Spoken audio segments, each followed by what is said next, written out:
Hello friends, this is Ashwinder. दोस्तों कैसे हैं आप सभी? उम्मीद करता हूँ सही बहुत अच्छे होंगे। दोस्तों मार्केट का झटका आप लोगों ने देखा। मैं काफ़ी टाइम से आप लोगों को बोल रहा हूँ कि मार्केट में निफ्टी का स्पेशली जो बड़ा टाइम फ्रेम है वो डाउन साइड की तरफ कन्वर्ट हो चुका है। यानी कि जो ट्रेंड है, बड़े वाला ट्रेंड, वो कहीं ना कहीं नीचे की तरफ के लिए यानी कि डाउन साइड के लिए है। यही चीज़ मैं आप लोगों को बता भी रहा था। और मैंने अपने टेलीग्राम चैनल के अंदर जब मार्केट ने 850 के आसपास का हाई लगाया तब भी मैंने आप लोगों को वहाँ पर मैसेज किया था कि प्रॉपरली मार्केट का जो ट्रेंड है वो डाउन साइड में है। इसमें आप गलती से भी बुलिश की पोजीशन मत लीजिए। दोस्तों इस वीडियो के अंदर स्पेशली आप लोगों को मैं एक और चीज़ बताना चाहूँगा, क्योंकि जो लोग कई बार क्या होता है कि बड़ी पोजीशन ले लेते हैं, यानी कि पुट्स ऑप्शंस के अंदर ट्रेड करते हैं या कॉल्स में ट्रेड करते हैं, तो उसको हैज करने का जो तरीका है वो भी आपको आना चाहिए। क्योंकि मार्केट कभी भी एक तरफा डाउन साइड या एक तरफा अप साइड नहीं चलता है। वो हमेशा अगर उसे नीचे जाना होगा तो जिगजैग इस तरीके से बनाता हुआ वो नीचे की तरफ जाएगा। सेम इसी तरीके से अगर उसे ऊपर जाना होगा तो वो जिगजैग करके ही ऊपर जाएगा। और हम लोग क्या करते हैं दोस्तों, हमारे साथ में प्रॉब्लम ये है कि जिगजैग के चक्कर में हम कंफ्यूज हो जाते हैं। यानी कि सब लोग ये सोच रहे थे कि भाई मार्केट तो अब न्यू हाइज़ को टच करेगा, न्यू हाइज़ को टच करेगा। अरे भाई, मैं कंफर्मेशन ले चुका हूँ कि मार्केट का ट्रेंड डाउन साइड में है, तो आप लोगों को बुलिश पोजीशन नहीं लेनी है। वो एक ट्रैप था जो मार्केट ने 24,857 का हाई लगाया।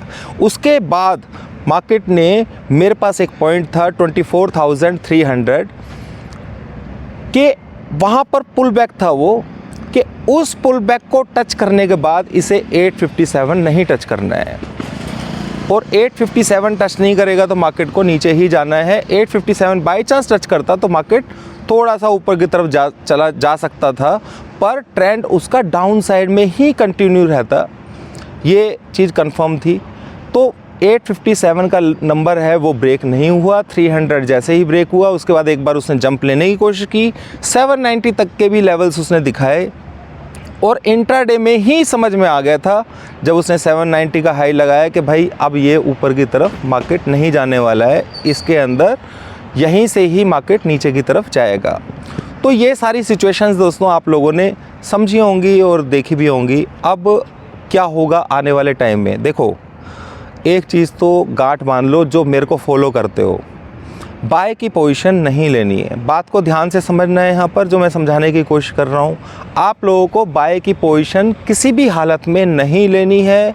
हर पुल बैक सिर्फ एक ट्रैप होगा। अगर आप बाय की पोजीशन लेते हैं, इंट्राडे के अंदर ही उसको ख़त्म कर दीजिए। देखिए डॉ जोन्स के अंदर मार्केट, डॉ जोन्स करीबन 400 पॉइंट्स के आसपास ऊपर की तरफ नीचे से रिकवर होकर के बंद हुआ है, 400-500 के आसपास। पर उसने 700 पॉइंट्स पॉजिटिव में भी चला गया था और वहाँ से वो करीबन लगभग 300 पॉइंट के आसपास का करेक्शन भी लिया है। तो बहुत सारे लोग, अब दोस्तों देखो इस तरीके से होता है, जब मार्केट नीचे जाती है ना तो लोगों को समझ में आता है कि ये सब कुछ नीचे चला जाएगा। अब आपको हर जगह पे यही दिखाई देगा कि भाई बेचो बेचो बेचो। दूसरी चीज़, कल मंडे को मार्केट ऊपर जब जाएगा, थोड़ा सा ऊपर खुलेगा, 200-300 पॉइंट ऊपर चला गया, तो सब लोगों को ये लगने लगेगा कि मार्केट तो ऊपर जा रही है, अब ये लो हो चुका है भाई, अब हम न्यू हाइज़ की तरफ जा रहे हैं। लोगों की सोच इस तरीके की रहेगी। यकीन मानो दोस्तों, देखो टारगेट की बात है, आप मान सकते हैं 22,600 से लेकर के 22,000 तक के टारगेट आपको मिनिमम इस डाउन के अंदर मिल जाएंगे। बस एक चीज़ का ध्यान रखना है, ये नहीं सोचना है कि भाई जैसे हमने पोजीशन ली हुई है जैन ऑप्शंस के अंदर, पुट्स बाय किए हुए हैं, तो आप लोगों को उस सिचुएशन को थोड़ा सा हैच करके भी चलना चाहिए। उसको मैं बता देता हूँ, क्योंकि क्या होता है कि प्रीमियम डीके होता है दोस्तों। कंडीशन से अपने आप को बचाने के लिए आपको सिंपली एक ही चीज़ करनी है, हैच करना है। सिंपल हैच करके चलना है।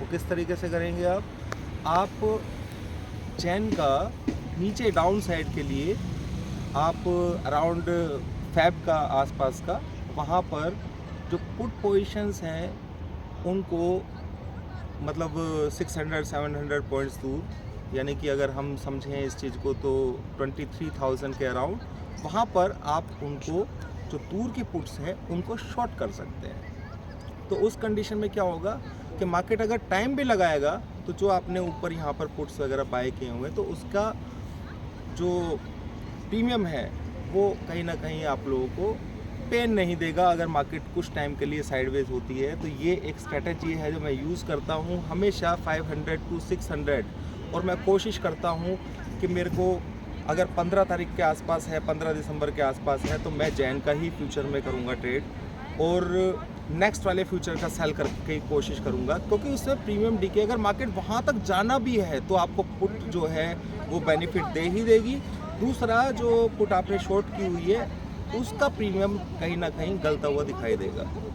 उम्मीद है दोस्तों आप लोगों को समझ में आया होगा। तो मैंने इस वीडियो के अंदर आपको 2-3 चीज़ें समझाई हैं। पहली चीज़ तो ये कि मार्केट का जो टारगेट है करीबन 22,000 से लेकर के 22,600 के बीच में आप बहुत जल्दी देखने वाले हैं इसको।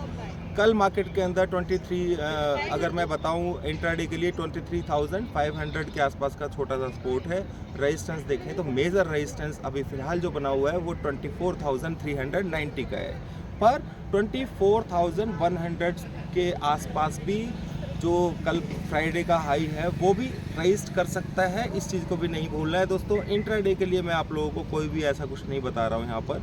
सिंपली इतनी चीज़ समझिए, हर बाउंस के अंदर आप लोगों को सेल की पोजीशन ही लेनी है, जो कि मैं 1-1.5 महीने से आप लोगों को बता रहा हूँ।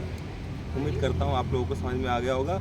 कल मेरी पूरी कोशिश रहेगी आप लोगों के लिए कि मैं आप लोगों को सब कुछ चार्ट्स पर जा कर के समझाऊँ। दोस्तों एक क्वेश्चन है आप लोगों के साथ में, क्या आप लोग चाहते हैं कि मैं जैसे कि काफ़ी दिनों बाद आप लोगों के लिए वीडियो बना रहा हूँ, मेरे को करीबन 1 से लेकर 2 महीने हो गए हैं, कि भाई मैं जल्दी से जल्दी आप लोगों के लिए वीडियो अपडेट करूँ, तो नीचे कमेंट बॉक्स में ज़रूर लिखिएगा। थैंक यू दोस्तों।